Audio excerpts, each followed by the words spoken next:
dengan tekad kuatkan hati, negeri ini memanggilmu kawan. Belajar bergerak berbagi untuk negeri, guru penggerak majukan pendidikan, guru penggerak menghamba pada murid. Assalamualaikum warahmatullahi wabarakatuh.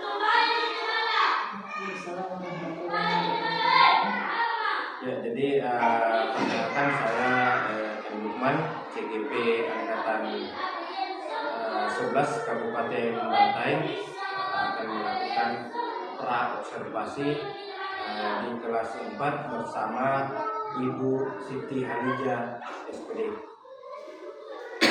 Bagaimana kabarnya hari ini, Bu? Alhamdulillah Pak, kabarnya hari ini sehat walafiat. Ya, alhamdulillah. Jadi adapun tujuan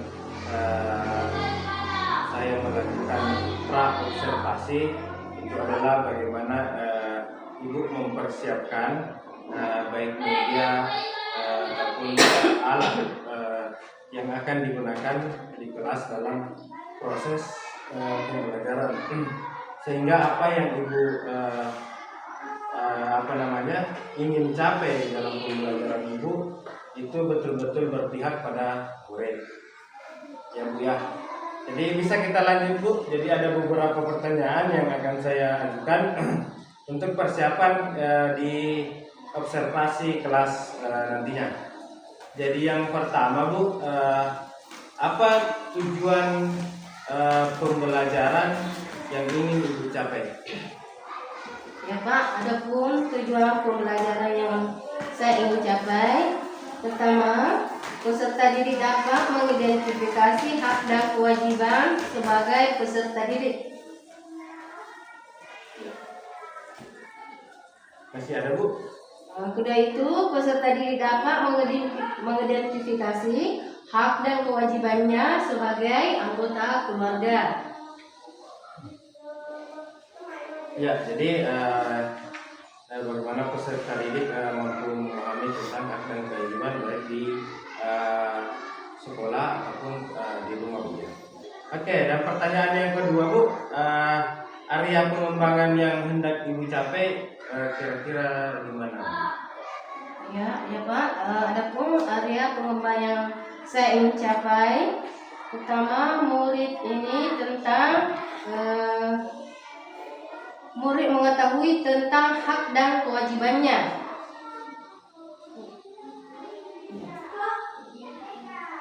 Kearifan murid dalam kerja sama kelompok.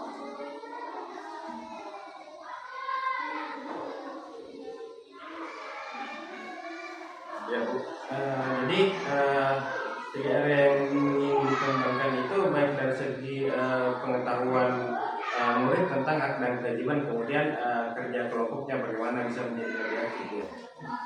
Ya, jadi kemudian Bu, strategi yang dipersiapkan dalam pembelajaran di kelas nantinya Bu.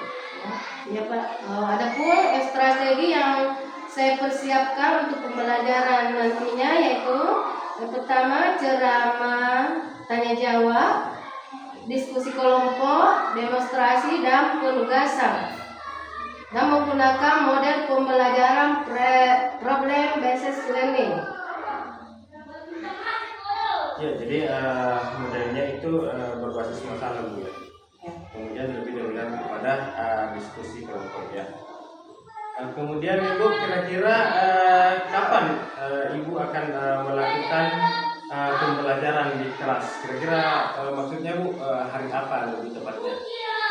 Ya Pak, insya Allah saya akan laksanakan pembelajaran pada hari Rabu. Hari Rabu ya. Oke Bu, ya, jadi terima kasih dari percakapan kita.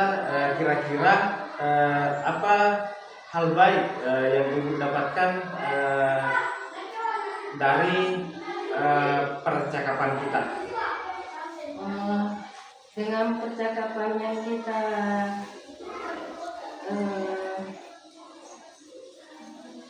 untuk hari ini, saya lebih banyak tahu lagi bagaimana memberitahuan kepada anak apa yang dia punya haknya di sekolah dan haknya di rumah, begitupun kewajibannya anak di rumah dan di sekolah. Ya, jadi terima kasih Bu ya. Jadi bisa mempersiapkan secara dini pembelajaran yang akan dilakukan pada hari Rabu nantinya Bu. Iya Bu, jadi pada hari Rabu saya mungkin akan langsung masuk di kelas Ibu untuk melakukan observasi kelas. Ya, jadi saya ucapkan banyak terima kasih atas kesiapannya pada pra observasi ini dan saya akhiri. Assalamualaikum warahmatullahi wabarakatuh. Waalaikumsalam warahmatullahi wabarakatuh. Waalaikumsalam warahmatullahi wabarakatuh. Waalaikumsalam warahmatullahi wabarakatuh. Bagaimana kabarnya anak-anakku semua? Baik. Alhamdulillah. Baiklah. Hari ini sebelum kita apa ini hadir semua? Hadir semuanya. Ya, sebelum kita belajar, kita terlebih dahulu berdoa dulu. Seperti biasa, bagaimana caranya berdoa? Tangannya diangkat, ya harus serius. Ingat kalau berdoa harus serius supaya pelajarannya doanya dikabulkan. Mulai. Bismillahirrahmanirrahim. Alhamdulillahirabbil alamin. Ar-Rahmanirrahim. Maliki yaumiddin. Iyyaka na'budu wa iyyaka nasta'in.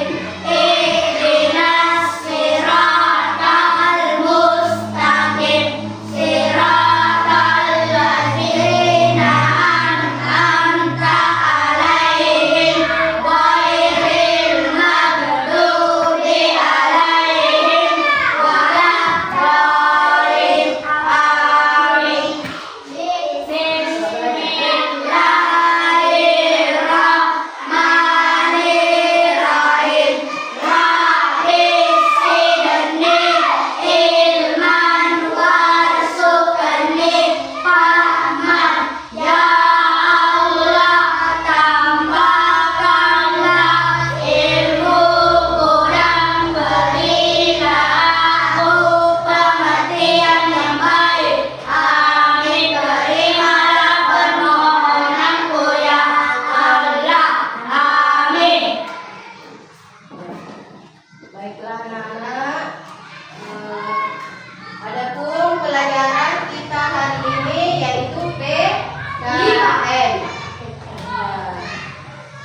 Jadi tujuan pembelajaran hari ini yaitu peserta didik kalian harus mengetahui mengidentifikasi hak dan kewajiban rumah dan hak dan kewajiban di sekolah. Ya, siapa yang masih ingat pelajaran minggu lalu tentang kesopanan? Norma dan kesopanan. Ya, perhatikan salah satu itu tentang norma kesopanan itu ada yang tahu kalau ibu dan bapak-bapak berdiri apa yang kita lakukan kalau kita lewat? Amin. Ya, permisi atau tak? Amin. Itu salah satu norma kesopanan. Jadi kita kalau lewat di orang tua di sekolah maupun di rumah, ada tamu nama kita di rumah, kita tidak boleh langsung jalan, harus dipermisi. Begitupun di sekolah nak, kalau ada guru tak berdiri atau duduk-duduk, tak boleh lewat-lewat begitu saja sampai permisi kini. Ya, jadi untuk pelajaran hari ini kita akan belajar belajar tentang hak dan kewajiban. Sebelum kita memasuki pelajaran, saya suruh dulu berapa baca ini bacaan literasi. Baca dulu tapi tidak bisa soal lagi. Literasi dulu. Ya, jadi ini tentang ceritanya tentang anak yatim. Ya. Baca lagi. Sebutlah bagi yang punya cerita sebuah negeri antang berantang. Di negeri itu berdiam keluarga yang sangat miskin, menyedihkan dan dirasakannya seakan-akan tiada lagi penderitaan di atas yang ia rasakan. Si bocah kecil bukan sudah tak berbaju dan tak bercelana lagi, sedang ibunya hanya memakai sarung yang sangat usang dan sudah robek tak tertuliskan kiranya dengan kata-kata penderitaan hidup yang dialami oleh dan ibunya. Rumah tempat tinggal mereka sudah roboh dan karena itu mereka pindah ke suatu gua yang tak berpintu. Setelah beberapa saat lamanya tinggal di dalam gua itu, jadilah ia seorang pemuda yang kulet. Umurnya kira-kira waktu itu 17 tahun. Karena keuletannya belajar tentang ibu bela diri, akhirnya jadilah bukan seorang pendekar ulung yang sangat disegani. Karena keuletannya itu pula bukan menjadi penguasa di negeri itu. Adapun orang kaya tadi, karena kekuasaan Tuhan berbalik menjadi orang termiskin di negeri itu. Demikianlah cerita bukan si yatim. Ya, demikianlah cerita yang dibawakan temannya ya. Jadi kalau kita jadi orang kaya tidak boleh menindas orang yang miskin. Karena boleh jadi orang kaya akan jatuh miskin. Yang direndahkan justru kelak dia berhasil dan jadi orang kaya raya. Ya, dan kita tidak boleh menindas orang miskin. Karena boleh jadi suatu saat orang miskin tersebut akan lebih kaya lagi dan lebih berhasil. Dan karena kuasa Allah, yang kaya tadi itu jadi miskin. Ya, baiklah anak-anakku sekalian,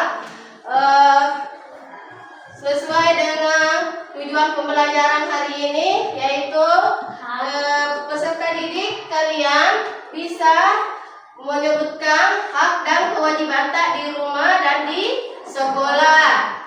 Hak dan kewajiban di rumah dan di sekolah. Ya.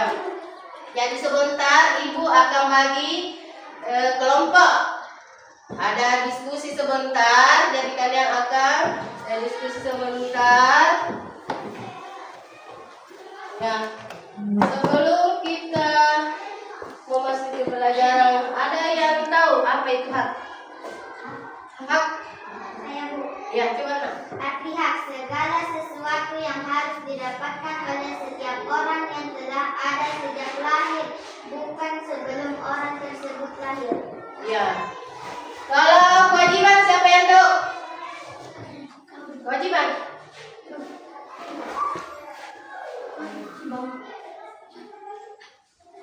Ayo, siapa berani? Siapa? Kewajiban tak? Jadi kita itu harus tahu lah kewajiban tak apa, supaya kita bukan hanya menuntut hak saja. Jadi sebelum kita menuntut hak, kita juga harus tahu apa dulu kewajiban yang harus dilakukan. Apa itu kewajiban? Coba. Kewajiban berarti sesuatu yang harus dilakukan dengan Tanggung jawab. Itulah kewajiban. Dan kewajiban itu berarti sesuatu yang harus dilakukan dengan penuh tanggung jawab. Ya, baiklah anak-anakku sekalian. Jadi siapa yang tahu salah satu kewajiban tak di sekolah? Kewajiban tak datang di sekolah untuk apa? Belajar. Ya, apalagi? Sebelum masuk Membaca. baris apa kewajiban Kak?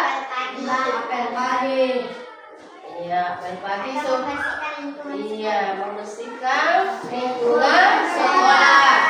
Ya, sebelum tunggu dulu. Hak tadi rumah apa? Kewajiban tadi rumah. Kalau kewajiban di rumah apa? Di rumah. Bantu orang tua. Ya, apalagi? Sebelum kita bangun, sesudah kita bangun apa? Apa yang kita harus lakukan? Bereskan kamar. Bereskan kamar. Apa sebelum? Mandi. Kan sudah tidur, jadi apakah itu tempat tidur? Bersihkan lingkungan rumah.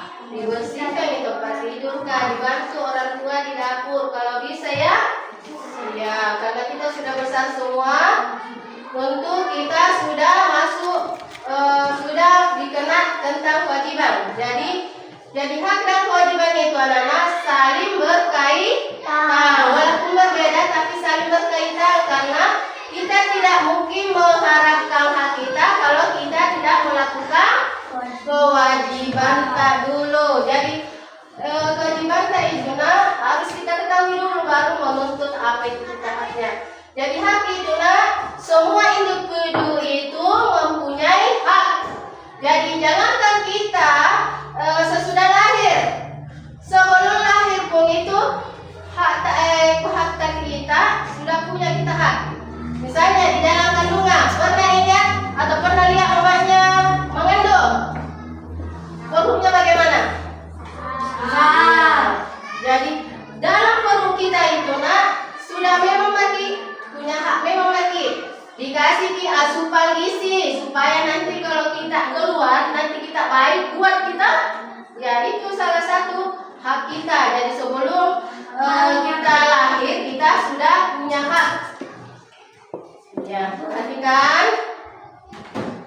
Kelompok 1 kelompok B, jadi 2 kelompok saja di sini kelompok A, kelompok B, kelompok A. Orang di rumah dengan di sekolah. Ya, kalian di dalam berkelompok kita harus saling kerja sama. Jadi ada yang menulis, yang lainnya kerjasama cari jawabannya ya. Dan sebentar.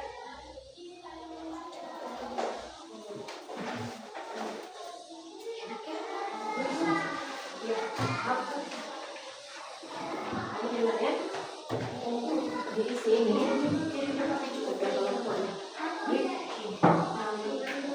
dibagi 2 kelompok. Ini 1, itu 1 di.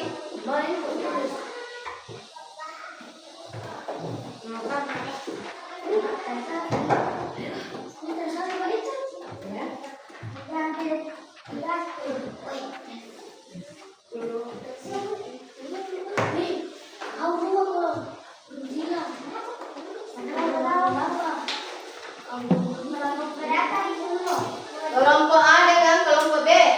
Berarti 2 kelompok jadi nak?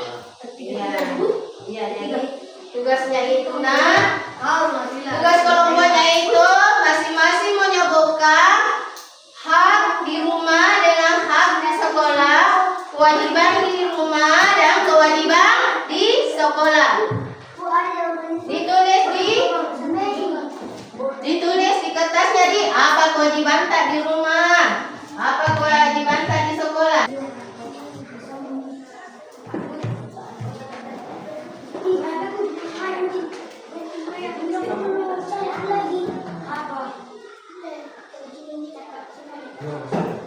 Sudah. Kalau masih ada lagi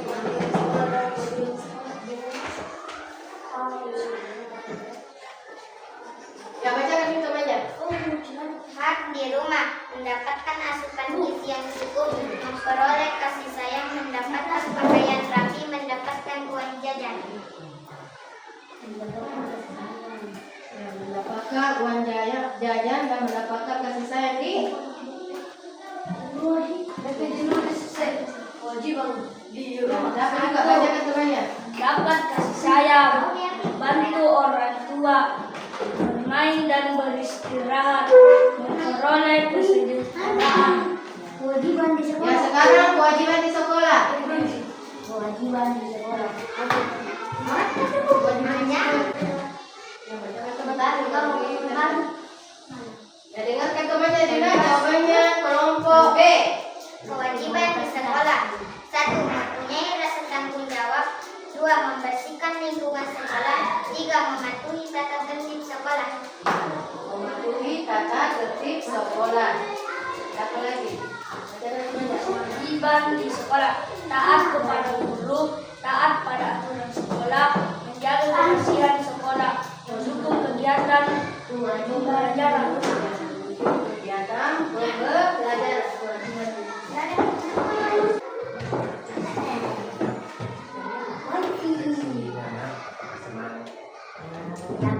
Ya.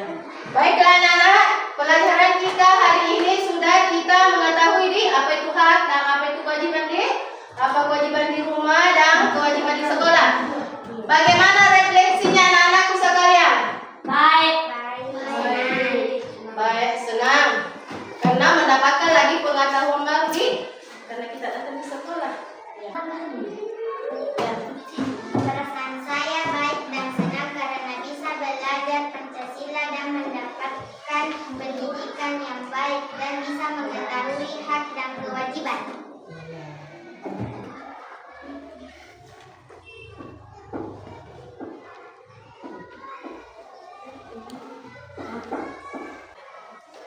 Ya, cukup untuk pelajaran hari ini, Nak. Sekian dan harus diulang di rumah, dipelajari di rumah. Iya, Bu. Untuk kedepannya kita belajar tentang musyawarah lagi di pelajaran selanjutnya tentang musyawarah. Ya. Pelajaran hari ini kita selesai. Jadi apa yang kita dapatkan untuk hari ini kita harus diulang-ulang di rumah supaya kita lebih paham apa pelajaran hari ini. Ya, untuk pelajaran selanjutnya kita tentang belajar tentang musyawarah. Hari ini kita tutup dengan membaca doa. Doa mulai. Bismillahirrahmanirrahim. Wal asri innal insana lafi khusr illa alladzina amanu wa amilus solihati wa tawasaw bil haqqi wa tawasaw bis sabri. Bismillahirrahmanirrahim. La ilaha illallah quwwata illa billah. Bismillahirrahmanirrahim. Assalamualaikum warahmatullahi wabarakatuh.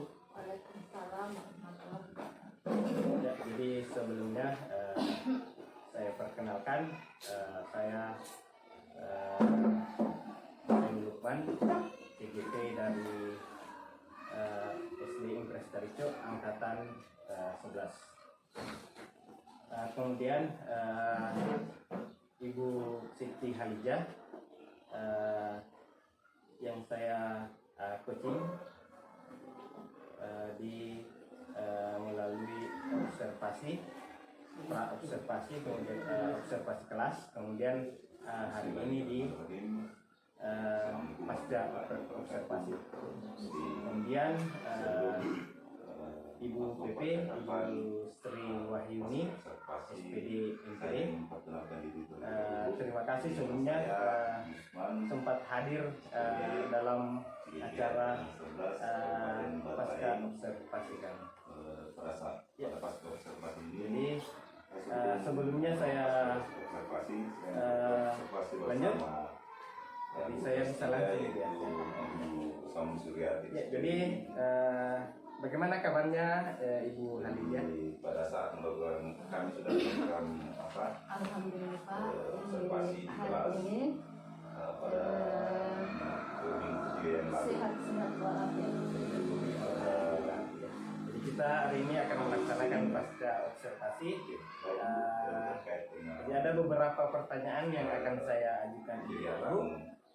Yang pertama mungkin bagaimana perasaan Ibu setelah di observasi? Jadi sebelum lanjut, saya ingin menanyakan itu sebelumnya. Setelah terlaksananya observasi kemarin, saya berterima kasih karena dengan adanya observasi kemarin sudah nampak ada beberapa kemajuan. Pertama yaitu cara memaparkannya, materi yang telah kami siapkan sesuai dengan apa yang direncanakan di RPT, dan murid mulai memahami apa-apa yang telah dijelaskan.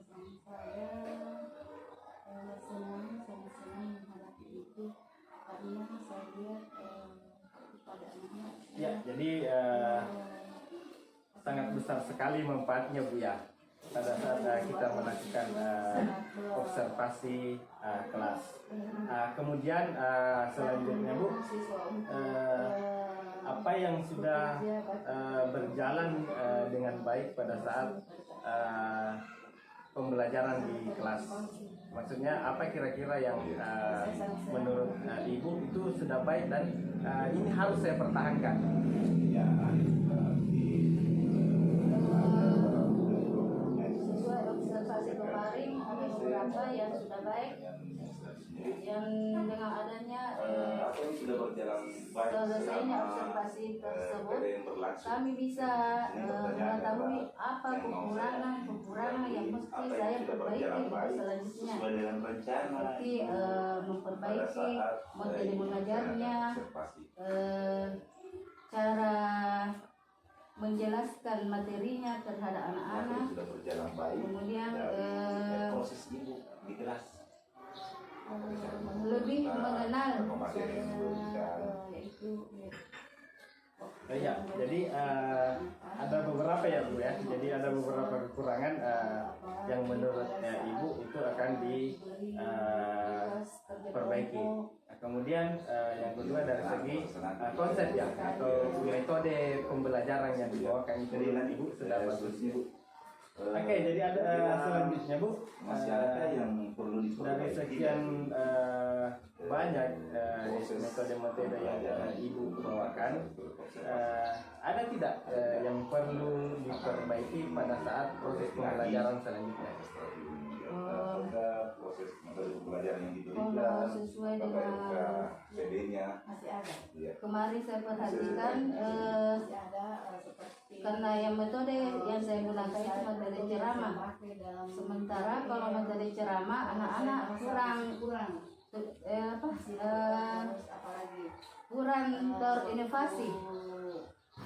Gimana kalau tidak di awal itu tidak di awalnya Ya. di situ. Ya, jadi ada beberapa ya Bu ya.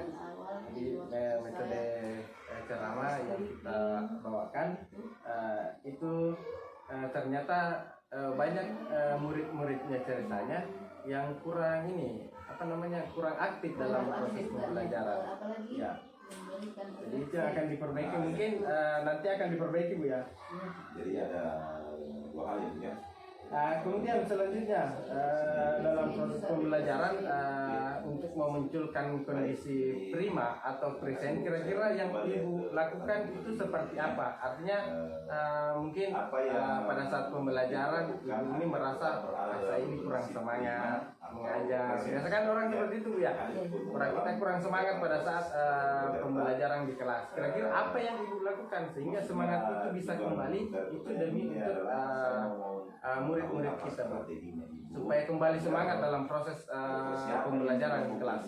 Kira-kira yang Ibu lakukan itu seperti apa? Yang maksimal selama proses Yang saya lakukan agar motivasi belajarnya anak-anak semakin bersemangat. Ya, salah satu caranya itu kita mengambil metode metode yang menentang. Oh ya. Ya, supaya anak-anak merasa ditantang untuk kita bisa artinya hari penuh memahami pelajaran yang dipelajari pada hari itu. dari penuh di dalam Ya. kelas. Jadi ada beberapa untuk memunculkan kondisi prima. Yang pertama untuk murid ya Bu, untuk murid itu mungkin memberikan pembelajaran yang menantang. Kemudian untuk gurunya sendiri atau untuk ibu sendiri ketika ingin mengembalikan kondisi prima itu supaya tetap semangat untuk belajar. Mungkin seperti apa yang ibu lakukan supaya tetap semangat dalam proses mengajar di kelas? Salah satunya mengadakan kuis. Karena kalau anak-anak itu kalau kita cara mengajarnya dengan kuis, dia bersemangat berlomba-lomba. Sehingga dengan cara itulah saya ambil untuk agar anak kembali bersemangat lagi. Ya, jadi itu untuk salah satu untuk menumbuhkan semangat yaitu melalui pembelajaran kuis. Oke, yang terakhir mungkin Bu, mungkin Ibu bisa sedikit menceritakan manfaat daripada supervisi itu sendiri. Baik, terima kasih atas jawaban yang diberikan dari Jadi apa kira-kira manfaatnya untuk Ibu pada saat di supervisi? Ya apa manfaatnya untuk pembelajaran di kelas? Untuk manfaatnya dari setelah diadakannya supervisi, pertama kita kan lebih mengetahui apa kekurangan kita dalam menyampaikan pelajaran, sehingga dengan adanya supervisi kita sudah mulai memahami bahwa kekurangan saya seperti ini, saya harus begini agar belajar lebih bersemangat lagi. Dan dengan adanya supervisi kita banyak hal-hal yang sebelumnya saya belum pahami. Namun setelah adanya supervisi saya mulai memahami satu persatu apa kekurangan saya. Ya, jadi sangat bermanfaat sekali Bu ya. Artinya supervisi ini bisa menutupi ketika ada ternyata ini kurangnya di sini pada saat proses pembelajaran. Nah, ternyata dengan supervisi ini itu ternyata bisa menutupi itu semua dan bisa menghasilkan hal-hal baru di kelas. Ya. Kemudian apa kira-kira tindak lanjut untuk pada saat dilakukan supervisi ke depan, artinya apa harapan Ibu? Harapannya Ibu nanti ke depan seperti apa? Pada saat dilakukan supervisi itu seperti apa? Jadi harapannya kira-kira seperti apa pada saat dilakukan supervisi kembali? Itu harapannya Ibu, maksudnya seharusnya supervisi seperti ini. Atau memang supervisi yang sudah dilakukan itu sudah bagus dan bisa meningkatkan proses pembelajaran di kelas. Ya sudah bagus Pak. Ya. Sudah mulai. Ya, jadi saya ucapkan banyak terima kasih atas kesediaannya untuk dilakukan mulai dari pra-observasi sampai observasi kelas sampai pada yang terakhir pasca observasi. Kemudian selanjutnya mungkin ada dari masukan dari ya. Oke, jadi saya ucapkan banyak terima kasih untuk Ibu PP telah hadir di tengah-tengah kami. Kemudian Ibu Siti Halija, guru kelas 4 SD Impres Taricet. Saya ucapkan banyak terima kasih dan saya ucapkan Assalamualaikum warahmatullahi wabarakatuh. Waalaikumsalam warahmatullahi wabarakatuh.